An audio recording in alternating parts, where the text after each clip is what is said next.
పురుషులు ప్రతి స్థలమందు కోపమును సంశయమును లేనివారే పవిత్రమైన చేతులెత్తి ప్రార్థన చేయవలనని కోరుచున్నాను. పురుషుడు ఏ స్థలంలో ప్రార్థన చేయటానికైనా సిగ్గుపడని వాడిగా ఉండాలి.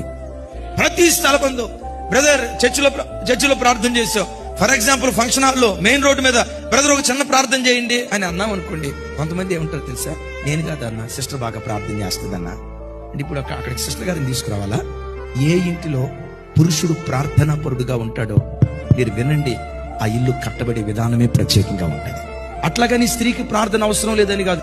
సహజంగా స్వభావ సిద్ధంగా 90% స్త్రీలకు ప్రార్థన మనసు తెలియకుండా గుండెల్లో దేవుడు అంటే ఒక పిచ్చి ప్రేమ ఉంటుంది.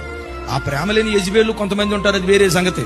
ఒక స్త్రీ భక్తి పరురాలిగా బ్రతికిన దానికంటే, ప్రార్థనా పరురాలిగా బ్రతికిన దానికంటే పురుషుడు ఇంటిలో మోకరించి 2 చేతులెత్తి ప్రార్థన చేస్తా ఉంటే అది దేవుడైన యెహోవాకు ఇంపైన నైవేద్యంగా కనపడుతుంది.